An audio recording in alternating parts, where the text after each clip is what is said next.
It's the 9th day of June, and this is Recovery Monday, brought to you by the good folks at Powell CDC. I'm J. Michael McCoy here on 99.3 KTIA, powered by webcast1live.com. And as always, Recovery Monday, we have the lovely Lila Stafford.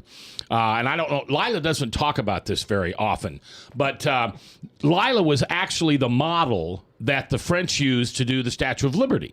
Oh, God. If you look closely at that face of the Statue of Liberty, that's Lila. But obviously, you've aged very well, because that would make you 200 and some years old. No, but Lila is a... you're always waiting to see what I come up with on that, are you? Did you ever get in trouble when I call you like the CFO or CEO of Powell? No, there was something, though. I can't remember what it was, but somebody did catch that you were saying that. It was funny, though. Oh, good. Bob Monserrat, of course, the cat in the hat who watches our chat. If you go to webcast1live.com, you'll be able to watch this show. There isn't much to watch. It's like watching Face the Nation. But Bob does have a chat that's running live, and you can ask your questions or make comments through that. And Bob is a forensic scientist with the state of Iowa, and is one of the country's well-known and most sought-after people to testify at cases where alcohol is involved. So we're lucky to have him as our co-host today, and also Ryan, our producer. Our guest is Steve Is it Nielson? Yeah. Steve Nielson is our guest. Meth, alcohol. He's a father. He's got a great story, and we're going to learn about it today. And I shouldn't say it's a great story, because I don't know the story, and I don't know if you are a new listener to this program. If you're listening live on the radio, thank you for taking the time to peel your radio on at this hour of the day. If you're one of the 400 and some thousand that listen on a podcast, we appreciate you taking the time to download this. I don't know most of my guests' stories before they get here. Lila is associated with Steve, and she knows his story, but I don't. And the reason I do that is because I want to learn at the same time you do. Because my questions that I come from, when I ask Steve a question, it'll be just like you're sitting there listening and asking a question. So it's always fresh and it's always new. And why do we do this? Why do we get on the radio once a week, ask people to tell stories about probably some of their most embarrassing times, life-changing times, mistakes? You've heard all mine. You've heard all of Lila's. You've heard, well, Bob doesn't have any. But why do we do this? Well, we do it because you know somebody who needs help. Now, as my pastor always says, if there's 10 chairs in the row at church, 9 of those people have some type of addiction or emotional problem that keeps them from the light, that keeps them buried into the darkness. And the 10th one is just around the corner. So we do this to give you an idea on how you can help your son or your daughter or your husband or your wife or your pastor or your neighbor. Lila is always available, and you can call her at any time at Powell and talk to her, as well as the many counselors that Powell has that are standing by to help you at any time. And that number is 263-2424, 263-2424. It's on the screen if you're watching, and I just told you if you're listening. Steve, nice to have you here. Good to be here. How are you? I'm good. Has anybody ever told you look like Mr. Clean with a goatee? No, most people say I look like Steve Austin. Oh, yeah. Yeah, you do. Yeah. The professional wrestler. Yeah. And where's home? Where were you born and raised? I was born and raised right here in Des Moines. What school did you go to? I went to North High School. Ooh. Yeah. Yeah, that was a tough school. Back in the day. Yeah. And when was that? I graduated in 81. 81, okay. Yeah. And so you had issues with meth and alcohol. Yeah. I would assume we started with alcohol. No, we started with weed. Weed, okay. Yeah. Was that in high school? That was, in junior high school. Junior high, Yeah, okay. when I was 14 or 15. And who exposed you to marijuana? Oh... You don't have to name names, just friends. No, it was just back in the day when I first got my job, and the manager at the place I was working at had it, and introduced me to it and shared it. And do you remember the first high you had? Oh, not too much. No. You know what? When you said the manager of a place, I assume it's maybe a pizza place or something like that. But There's a lot of those places now that where kids work, where that stuff's going around. Yeah, Really? and they served alcohol there too, and so I had a taste of that back then. Same time. Yeah. And did you like alcohol? Not really. No. No? It's an acquired taste. Yeah? Yeah. I learned to like it. Yeah. Did anybody in your household drink? Oh, not at that time. I mean, my brother might have drank, but my father and my mother, no. But my grandfather, I found out about a year ago, was a extreme alcoholic. Okay. And very mean alcoholic. And is that why your dad or mom didn't drink, you think, because of the way he was? See, my mom just didn't drink, just plain didn't. My dad could have drank, but see, he passed when I was 17, too, in 1979. So whose father was this? You said your grandfather was an alcoholic. Whose father? Your mother's or your father's? Dad's. Okay. My dad's. And my dad had the same issues as my grandfather. So Yeah. And did you ever know your grandfather? Yeah. But I never knew he drank till, like I said, like a year ago. So, When you were in the midst of getting yourself healed. Yeah. All right. So in junior high, you started smoking a little weed and tasting alcohol. The alcohol didn't do much for you, but you liked the weed. Yeah, pretty much. And when would you say you started drinking on a regular basis? I started drinking on a regular basis probably junior. Junior in high school? Yeah. It was right after my dad passed. Okay. Yeah. What did that, first of all, how did he pass? He passed with colon cancer. Okay. Yeah. And so how did that impact you as a 16, 17-year-old boy? It was I didn't realize it until I went to Powell how bad it affected me. And, I mean, I just spiraled downhill after he passed. Was your brother older or younger? I'm the youngest of 6 kids. Wow. So. How did the other family members handle it? Oh, see, he passed. I had to go live with him after a situation with my mom came up. She said I was unruly, so I had to go. They were divorced. Okay. So I had to go live with my father after my sophomore or junior year in high school. And we were out in Indiana, and he got really sick out there. Yeah. And I had to call back home and tell him that he was sick and wasn't going to make it. And that's a lot for a 17-year-old to handle. Yeah. And I was on my own out there. I mean, I was living in the foster home because he was out on the road. So there was a lot of issues right there. And I had to report back to my older sisters and my brother that he was in the hospital and wasn't going to make it. And so wow, that is tough. They had to come out, and I had to change schools right in the middle of the year and stuff from Indiana back to North. Now, I'm going to guess you're about 50? I'm 52. 52. Okay. You have a great physique. You obviously take care of yourself. I try.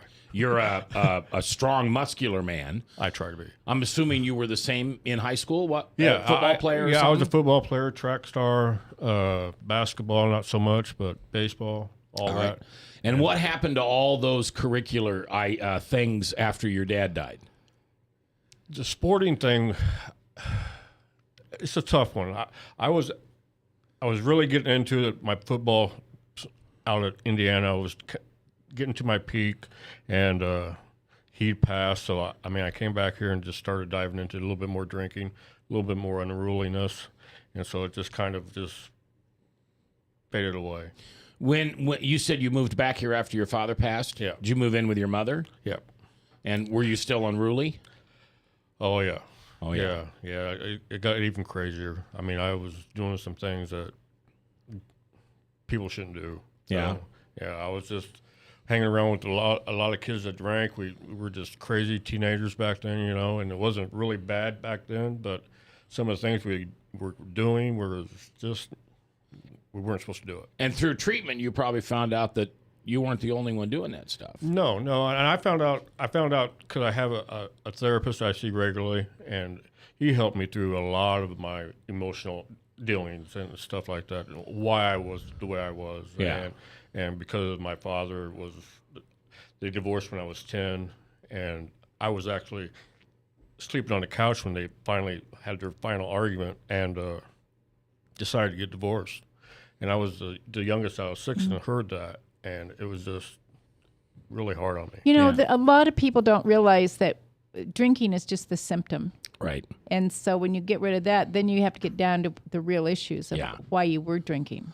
Yeah, well, and that's the great thing. At least I can't speak for anybody else, but for me, that was the great thing about a 12-step program was because I don't really have an urge to drink or a desire to drink because I've dealt with those demons. Yeah. I mean, I drank probably for like you did. I drank for the demons. You know, Yeah, I needed to wash those away.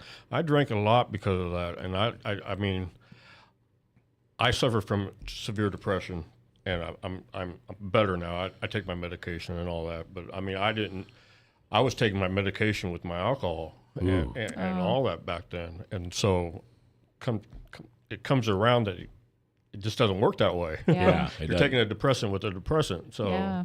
it's Very dangerous. yes. So Steve Nielson is our guest today. He's 52 years old, and what kind of work are you in? Are you in construction? yes, I own a small business company. Good. And I work for myself. So Good. yeah, Are you a handyman? somewhat. Yeah, I do a lot of deck building and a lot of window and door installations. And I used to frame for a small company in Des Moines Okay. for like 15 years, and then Wow.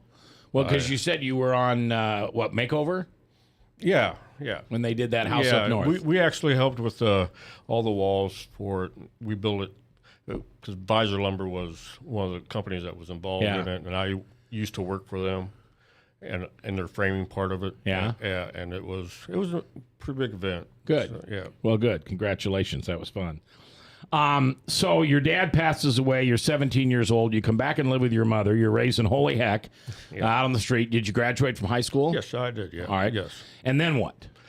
Oh, and then I decided to attend DMAC for auto body and do some schooling because back then when your father passed away, and you got to collect his Social Security. Okay. So you had money to go out and drink and stuff. I didn't have to work. Oh, wow. Okay. So I went to school, and after school, I got partied a lot. So Yeah. and I had the car to drive around and just do whatever. Did you ever get an OWI? Nope, not.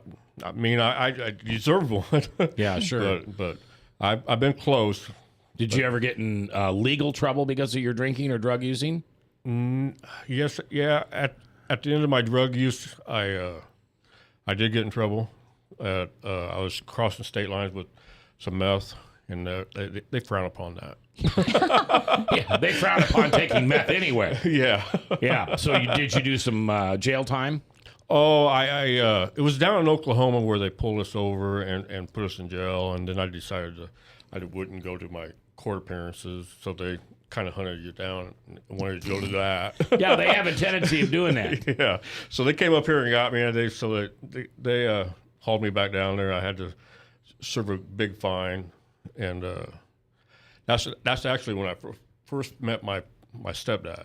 Okay. I was in Oklahoma coming out of jail, and I first met him, and he paid for to get out. And he was already your stepdad.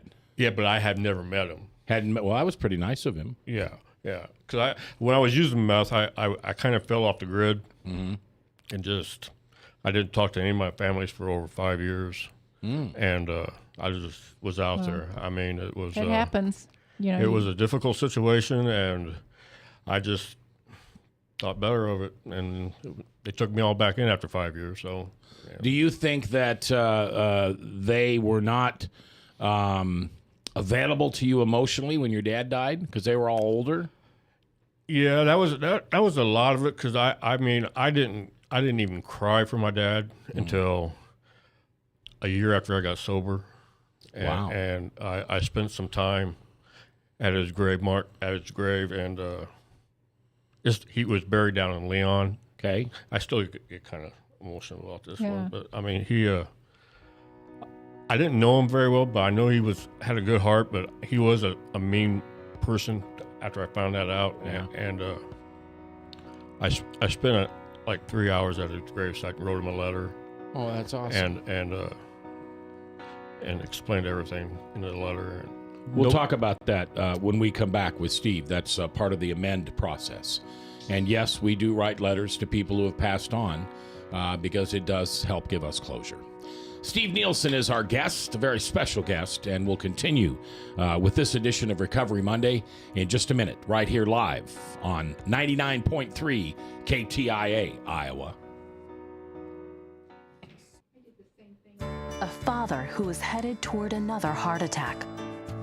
A woman who struggles daily with diabetes and her memory. A boy whose headaches keep him out of school. A mother who one morning discovers a lump. A girl whose condition defies diagnosis. You come to us because you need answers, but you also need more. You need understanding of what you're going through. You need comfort. You need to be treated as an individual, not a condition. You need to be included in your own care. You are the point of everything we do.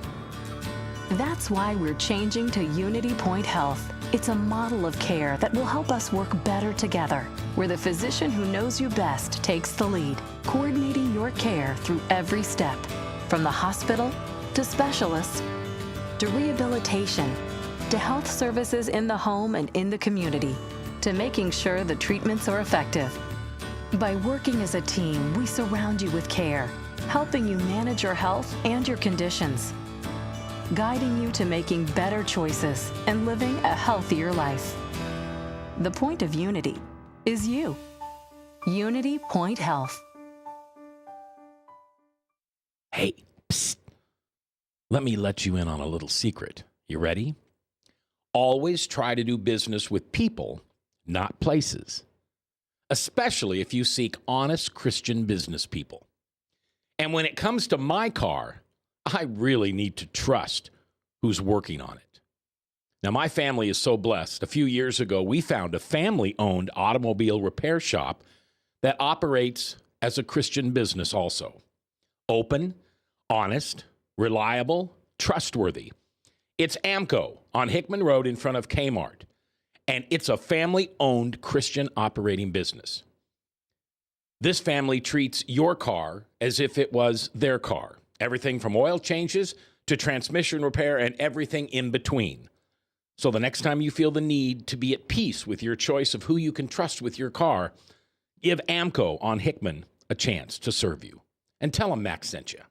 If Tom Coates from Consumer Credit of America was your personal webmaster, Tom would filter out all bad debt emails. If Tom was your mailman, you'd never get any debt reduction junk mail. If Tom Coates was a lineman, he'd block any phone calls offering to reduce your credit card debt. Hi, I'm Tom Coates with Consumer Credit of America, and we're still your best choice for credit counseling. We're local, we're accountable, and we can do more. You make the call when the time's right for you. When it comes to competition, there really is none for Consumer Credit of America. From the RE/MAX Real Estate Concept Studios, this is Webcast One Live.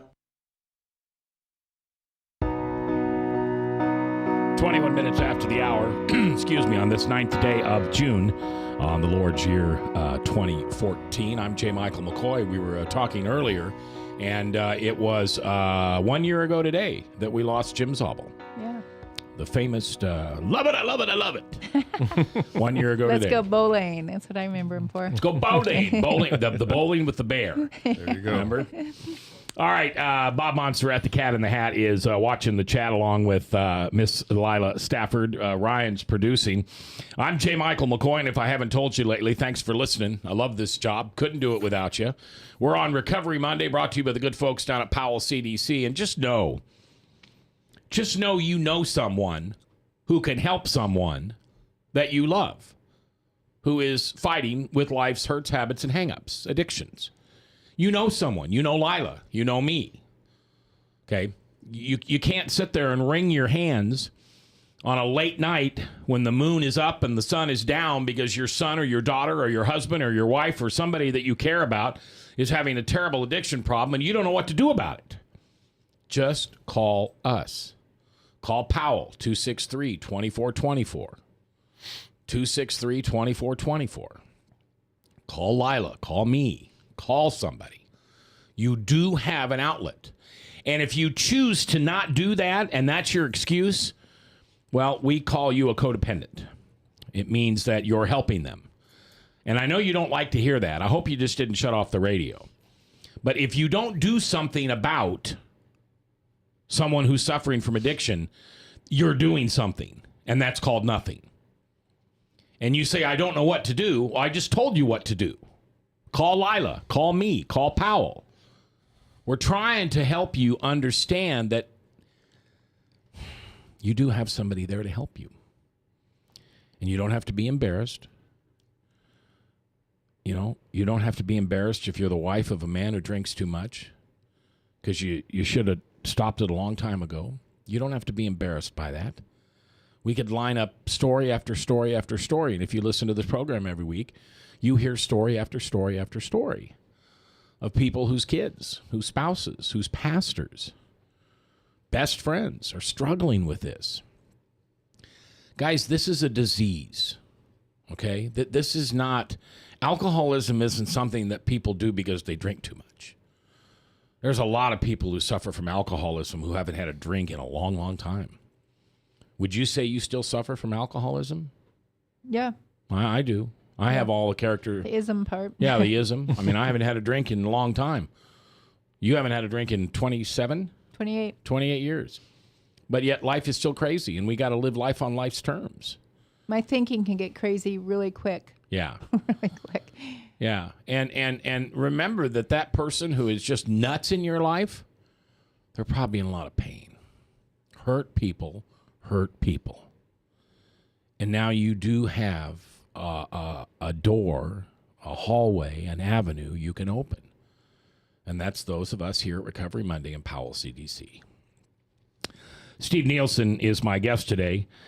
Steve's the kind of guy I'd want as my bodyguard. He's a good-looking guy. And what are you, about 6'2", 6'3"? 6'1". 6'1". And pure muscle. Do you work out, or is you just I'm natural, I guess. I guess so.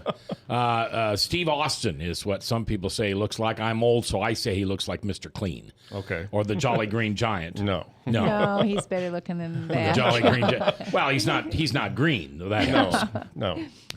All right, graduated from North High a year earlier than that. Your father passed away from colon cancer, youngest of 6.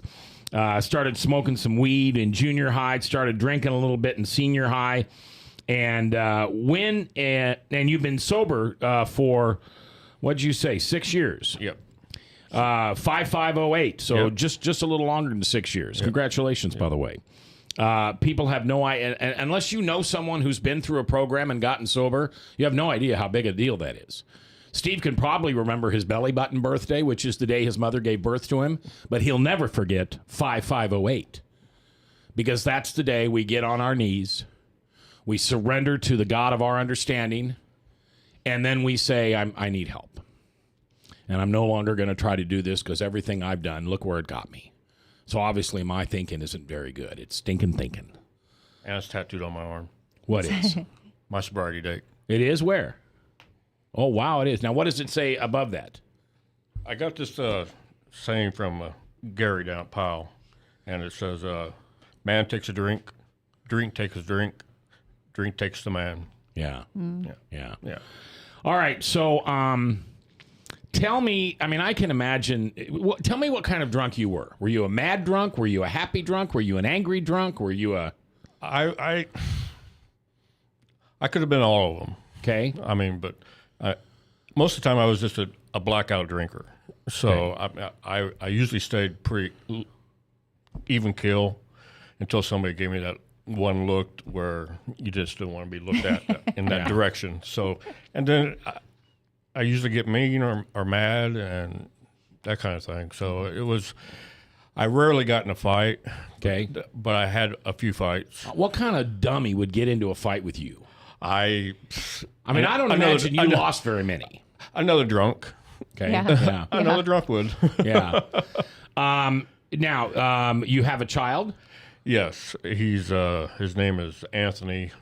He doesn't really speak to his father. I'm sorry. It's a long story for that one. Yeah. I mean, we need more time for that. Yeah. I mean, he was born in '87, and okay. So, well, and I got a boy too. He was born a lot in of it. '83. A lot of it was due to my drinking and my drug use. to where we don't talk anymore. So Now, if I can ask you, I don't want to push too hard because you'll hit me, but you've been sober 6 years. Why didn't he talk to you now? the last time I ever saw him was at his graduation. He didn't want nothing to do with me at that point in time, and that was before I got sober. And I really don't know if he knows that I'm sober. I know his mother doesn't know. So, but Does he live here in town? I'm not sure. Okay. So, Well, if you want somebody to contact him and tell him that Dad's doing that's great. a whole nother ball of wax and another ball game. I'm just waiting for my time on that. Yeah. Okay. And if it's meant to happen Yep. soon, it's meant to happen. If it's not meant, it's not meant to Okay. be. It's in God's hands. Yeah. All right. So tell me what Steve's life was like from age 21 to you're 52 now. You got sober at 44. No, 46. Tell me what life was like for those 25, 30 years. Well, life was I was pretty much a social drinker in the beginning, like a lot of people. I mean, they could control it, and they knew that they couldn't drink too much or to get out of hand. I got married when I was 24, and I was divorced 5 years later. And then I started drinking a lot more after that. Was the divorce due to drinking or drugs or anything? Or The divorce was due to a lot of stuff that I didn't understand at that point in time. Yeah. Like the word love. I really didn't understand that, because the word love in my family wasn't really used that much. Yeah. Hugs were not used that much in my family Yeah. when I was around. So once another family started showing you love, you thought it was genuine, and you accepted that. And then when that wore off, the whole marriage thing just fell apart. yeah, yeah, And my son was 1 year old when I divorced, and I just dived into drinking a lot heavier back then, and started dabbling into drugs a lot. That's when my meth started popping up, and it was in '89, and that was really before that people really knew what it was. Yeah, I was going to say. I mean, Was it even called meth back then? no, it was called more or less crystal meth, but then it was called crank and stuff like that. And then we made up names that so people wouldn't know what we were talking about. And it was pretty interesting back then, because I mean a little bit would go a long, long way. yeah. And meth makes you. Well, what did meth do to you? How did it impact you? Well, it made me feel normal. Normal. Yes. Because I found out a couple of years ago, I started seeing a psychiatrist in town. His name's Pat Petroche, and he told me in my first meeting with him is that he already knew that meth was my drug of choice because of the way I acted. He said your brain is lacking that type of drug, and that's why you felt so normal on it and everything. But so he nailed it. I mean, and it just kept me focused on stuff. And Do you have ADD? Yeah. Yeah. I got diagnosed with that after I got sober, and depression, anxiety. I mean, I used to have panic attacks, and I didn't know what they were, but I mean, I suffered from all that. Yeah. And today I'm probably 90% better. Yeah. Yeah. Dr. Petroche is good. Yeah. I've known him a long time. Yeah, he's a real good man. He's a real deal. Is what he is. Yeah, he'll lay it out there and tell you what you need to do and how to do it. And so He actually does a program on this network called Doc and Lefty. Yeah. So, and you still see Pat? Yeah. Good. Good. I wish we all could have brain scans like in junior high, figure out what part of our brain works, what doesn't. And because they would know even back then that there was a certain part of your brain that wasn't working correctly, and it has nothing to do with you. Yeah, because I was a slow reader back in elementary. Yeah. And I had a speech impairment where I had to overcome that. Yeah. And Do you know why we don't do that? No. I know the answer. What? It's because there's a segment of our society that will use that against us and brand us. and then we will be put in what I call the slow line. I still have then that today. That goes on anyway, Yeah. and then you end up in prison or something. I mean, I forget what percentage of prisoners have ADD or have some brain damage, and they don't even know it. Yeah. That to me is sad. Well, but that's the mental health situation in this country right now. I don't know if anybody's noticed lately, but we've had a lot of shootings. Oh God, that's getting scary. Just every time we turn around, and they want to blame it on guns, and that's ridiculous. That's like blaming your spoon if you're fat. Yeah. We have mental health issues in this country. I can remember railing on video games 20 years ago when they first came out. No, you're just a conservative Republican, that. Well, guess what, folks? Video games are almost always in the details of someone who has committed violent acts. Yeah. But as a society, we're afraid to see it for what it is. Well, but before that, the reason video games, there's a part of your brain that needs that stimulation. Right. So they're stuck doing that over and over and over because that part of their brain. It's being fed. Yeah. Yeah. So It's like a gambling addiction. Yeah. Why do we in the state of Iowa, we care about our children and our society so much that we don't allow smoking almost anywhere. But in a casino, it's encouraged. Yeah. And the colors in the casino and the noise in the casino and everything is done to feed that sensor in your brain that needs that constant activity. Steve Nielson is our guest today. After we take our next break and come back, we're going to learn what happened. We know what his life was like. We have a good idea of what his life is like now. But what happened? What caused him a little over 6 years ago to drop to his knees and surrender and say, I've had enough of this? And does his story sound familiar? Well, we've got people that can help you if it does. Powell, CDC, 263-2424. We're back with Recovery Monday on KTIA, Iowa.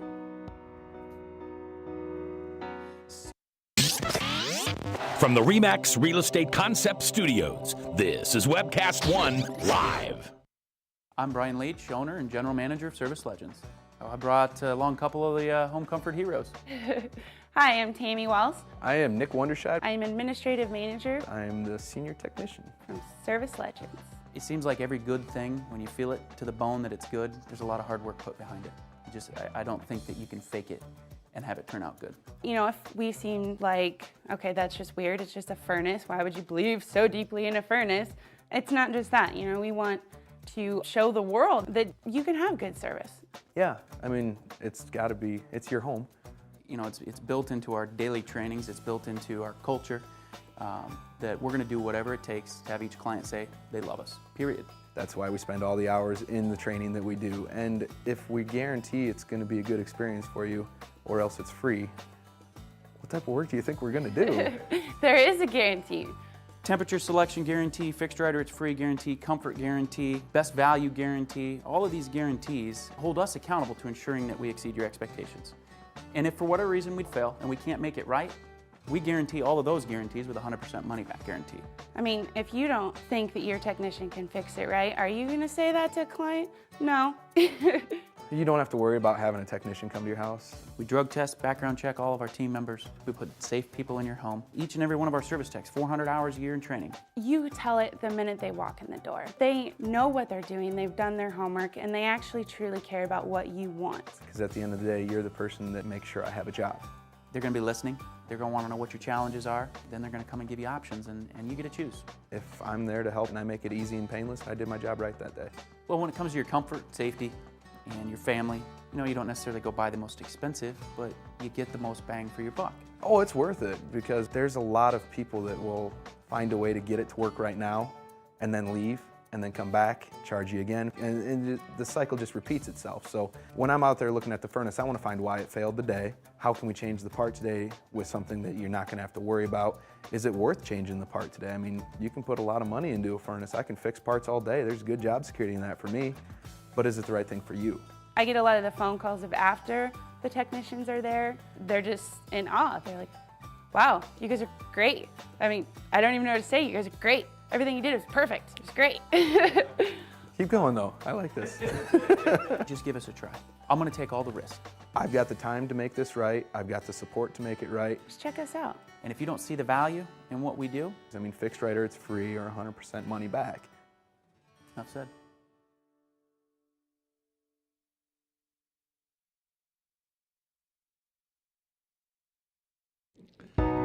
"22 minutes before the top of the hour, Salem Radio Network News, and then Michael Mudloff and True Blue. This is Recovery Monday, a program sponsored and brought to you by Powell CDC. We appreciate the time that you take to listen to this program. And if you're listening to it live, thank you very much for peeling some time out in your day. And if you're listening to it on a podcast, we appreciate you seeking us out. Subscribe to our RSS feed, and you'll get every Recovery Monday sent to you automatically to your electronic device. Steve Nielson is my guest. At age 16, lost his father to colon cancer. After that before that, he had begun smoking marijuana, a little bit of alcohol, but it wasn't his favorite. But after his father passed away, it greatly accelerated. And then, 7 years later, you got a divorce, and you said that's when the drinking really picked up. Now, you only been married once? Yep. And so tell me how bad it got and what you finally did to quit.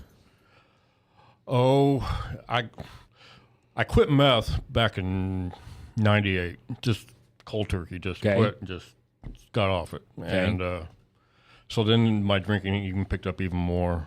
And then in '05 or '08, I should say, I was doing some things illegally, a lot of it. Okay. And it all comes down to two trees. Two trees? Two trees. Like you're talking like oak tree, maple tree, wood trees? Yeah. Okay. Yeah.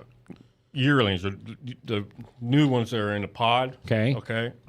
I was on a drinking binge for all day long and decided my new house needed a couple new trees.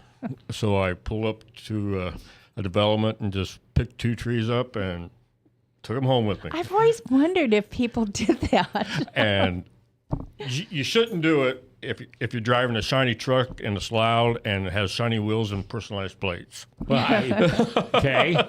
And the lady came out of the development and told me that she was writing everything down. So I just took off and drove home and started a fire and waited for the cops. So and then they started a fire. You mean like in the fire pit? Okay. Okay. And I was still drinking, so I just continued on drinking. I seen them out there just on the corner getting their game plan, and I just waited for them. So they came around and arrested me, and they were going to give me a citation, but the amount of the two trees was too high, so they had to arrest me and take me downtown. Okay. So I got out of that for a couple $100. That bailed out that night for $200 or something like that. And then I went home and continued on drinking. And then the next day I had a severe panic attack because I had stolen tools in my garage, and it was a lot of money in stolen property in my garage. And I thought they were going to come back, and so I was having a severe panic attack, wanted to kill myself. And so I called a human resource guy at my work and took me down to Powell. And I went into detox for 5 days, and that's how it all started for me. And then you completed the program. Yep, I was there for a long time. I did the inpatient, and then I went to outpatient, and then I did the continuing care, and then the aftercare. Yeah. I mean, I did it all. It worked for you. Yes. And then during that time that I was doing all that, I lost my job at the same time. Okay. And due to not knowing how to handle all life's issues, and because alcohol was how I handled everything. Yeah.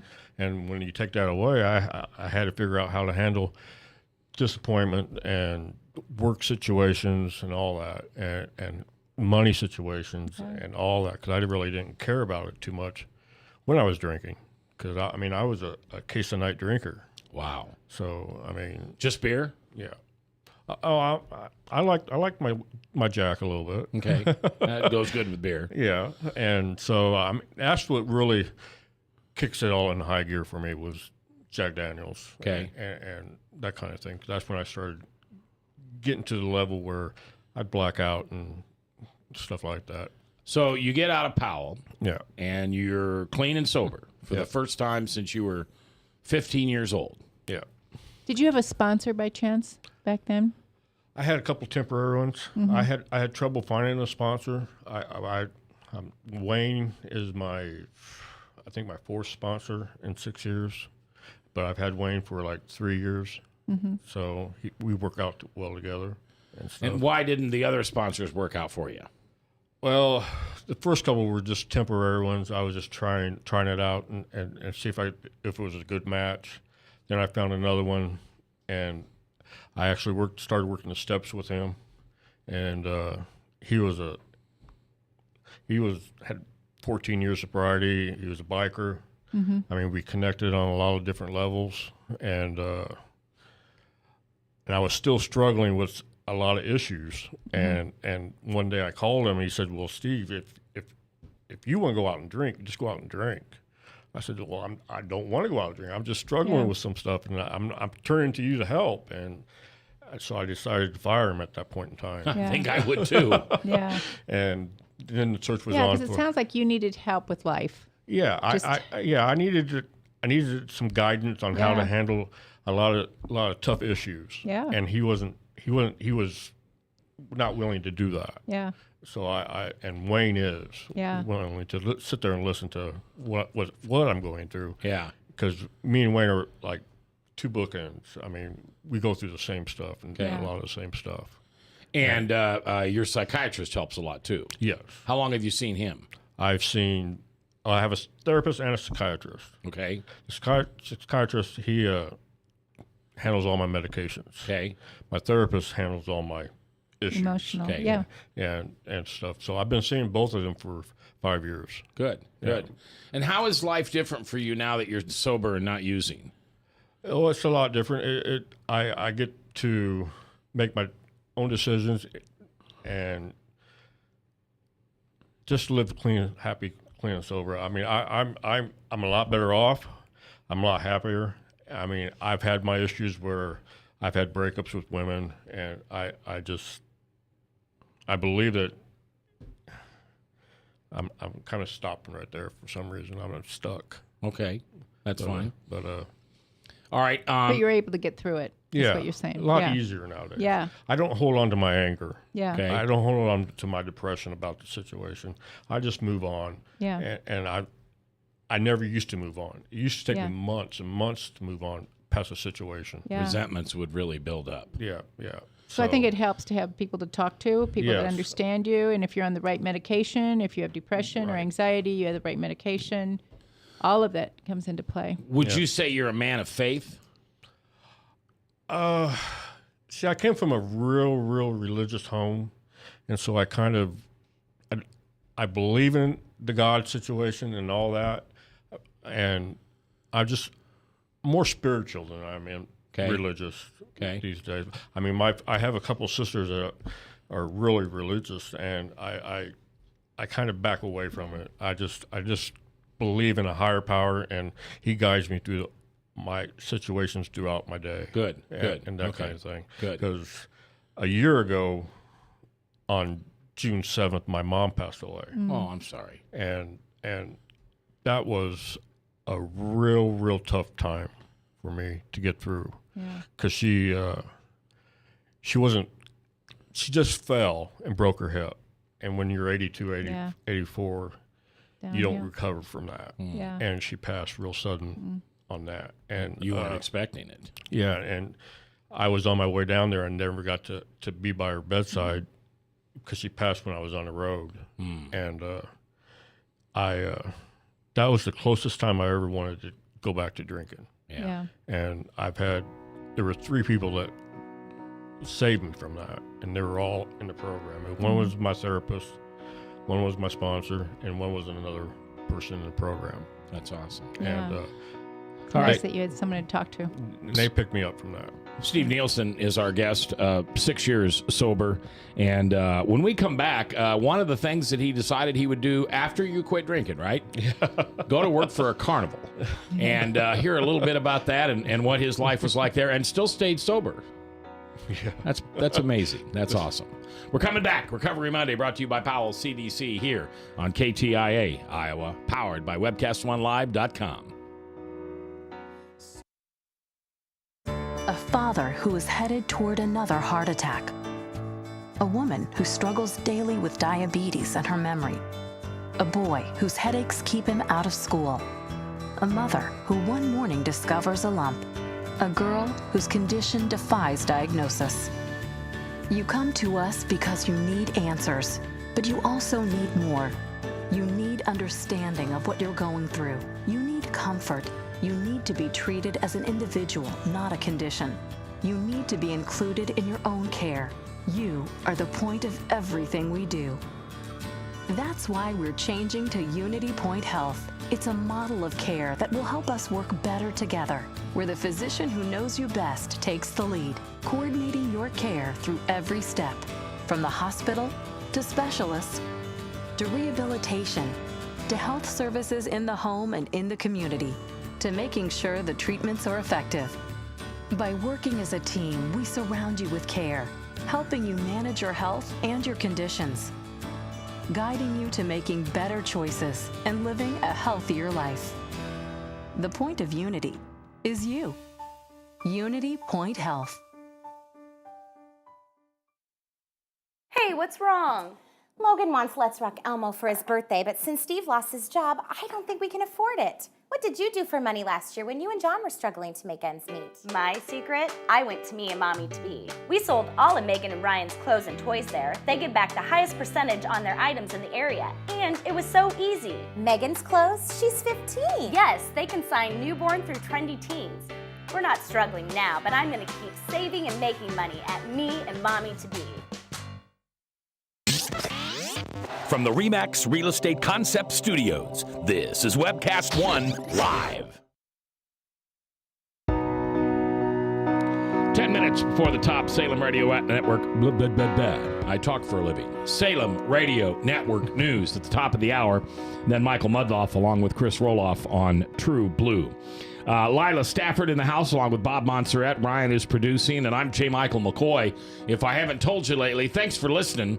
I love this job. Couldn't do it without you. Right here on webcast1live.com and KTIA. Steve Nielson is our guest, 6 years sober now from meth and alcohol. So after you got sober, you decided you go work for Carnival. Yes, it was a decision I don't regret today. Okay. I learned a lot, and it was very interesting. I learned a lot about how carnivals work and how much money they do make. Do they make a lot? They make a lot. Okay. And there's always a carnival going on somewhere around the country. Okay. So, but who gets that money? The people that own the carnival? Yes, the carnival gets their share, and then the state gets their share. Oh yeah. And then there's a lot of vendors, like because we all come from Iowa State Fair, and there's always vendors out there, and there's a lot of money to be made if you know what you're doing. Yeah. And so, what did you do for the carnival? I sold novelties. Okay. Children's toys.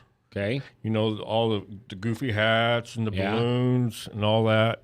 I was helping a girlfriend at that point in time and selling those and just driving from, like, we left Iowa, went down to Oklahoma, then Texas, and then Louisiana, Alabama, down to Florida, then up the East Coast and made a little loop.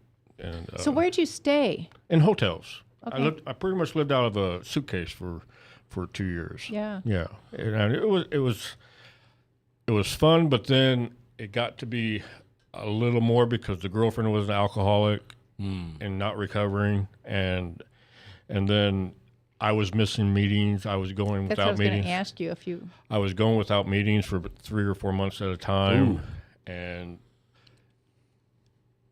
old behaviors started coming back in. Yeah. I mean, I started getting angry and discontent, and just a lot of stuff just comes back up when you don't get to get to your regular meetings and stuff like that. So I was coming back up home about every 3 or 4 months, and it felt good, but then I had to leave and go do it all over again. And I made the decision about a year and a half ago to come back and live back up here and get back going on my construction company and that. And I mean, there's a Minnesota State Fair is a pretty big deal. Really? Iowa State Fair, I mean, I thought was the biggest around, but Minnesota is just crazy people. They just come all out for that. Yeah? Yeah, I mean, they get over 2 million people. Wow. So it's a pretty big deal up there. Yeah. And so you were always behind the booth selling the kids' toys? Yep. If you can imagine that. I bet you met some very interesting people along the way. Yeah, I did. And the one thing that, because I have a tattoo on my neck of the AA symbol, and I can't tell you how many people come up and shake my hand and ask me about it on the road. Good. And so I had little meetings when I'm out working, and it always felt good. And a connection, even though you're in like Dallas, and some guy comes up and said, "Well, I've seen your neck, and how many years?" And we just start talking. Cool. I mean, it's just that simple. And well, see, God used you in a very positive way, Steve. Yeah, yes. You know, you helped change lives on the road. Yeah, and I try to just live to a standard of the program. Yeah, this is radio, so you can't see it, but I don't have a billfold or anything. I just have a rubber band that I have my money in, and then my cards and stuff. But if you notice on the top, there's my, for you folks, there's my 4-year chip. Yeah, and I have mine in my pocket. Yeah. Yeah. And many times when I'm at a grocery store or something, I'll take the chip out and put it down, then take my rubber band off. And either somebody, as you said, sees it and goes, "Oh, cool. How you doing?" And then there's this immediate connection. Or, and this was the neatest thing, I put it out at a grocery store, and a gal looked at it and said, "Is that an Alcoholics Anonymous?" "Yeah." "Are you a member?"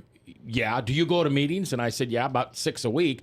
And she starts to cry because she's got a brother who she really needed to get into the program. Well, I found him and took him to a couple meetings. Now, I wasn't successful, or he decided not to stay in the program, but it's cool when you can kind of be out there for somebody and say, "Hey, look, this is okay." Yeah. You know, it's okay to be in an organization like this. And just when I got my chip this year was the first time I had a family member at a meeting, and they never had been to an AA meeting, and they learned that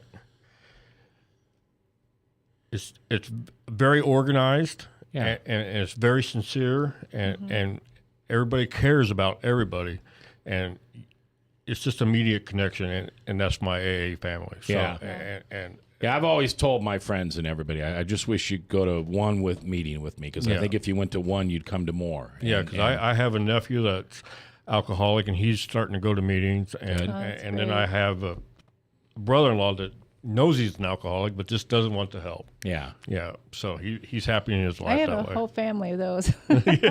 Yeah, you said many times that your family just won't listen to you at all.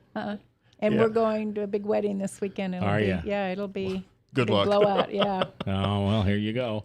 Good luck. Well, Steve, I sure appreciate you coming on the show today and sharing your story. You did a really good job. What would you say to that man out there who is listening, and he can relate to your story? He realizes that his story is your story, and vice versa. What would you say to him? But he's not. But he's still drinking. He's still using. Just, I mean, believe that somebody out there cares, and there's a better life. I mean, there's so many people in the program, and so many people from a different walk of life. Just not construction people. There's blue collar, white collars. I mean, it affects everybody. Yeah. And the people in the program are genuine. They genuinely care about what happens to you, and they want you to come back and get to know you. Yeah. And want to be a part of your life. And life right now is just, I get to live life. Yeah. I'm not living to drink. And you enjoy it. Yes. I'm not all days. Well, sure. We live life on life's terms. Yeah, I have crappy days, but the crappy days are far better than any day drunk. That's how I look at it. That's the best thing I've heard all day. I mean, it's just, I don't miss drinking at all. Good. I mean, sure, there's occasions where I want to maybe take a drink, but I just play that tape around in my head and believe that it ain't going to help. Situation none. So yep, that's exactly right. That's one of the things we say in the program. You just play the tape. You fast forward the videotape and see what happens. Well, Steve, I appreciate you being here. Thank you very much. Lila, thanks for bringing Steve in. Next week, Dan, one of my favorite people in the whole world, is coming in. I'm not sure how long he's been in the program. I think about 6 years. And he's our guest next week. So until then, I appreciate you taking the time to listen. This podcast is available anytime for you at webcast1live.com. Pass it on. Maybe give it to somebody that you think might need to hear it and hear Steve's story. And until we meet again, take care, my friends, and know that there is people out there who care about you.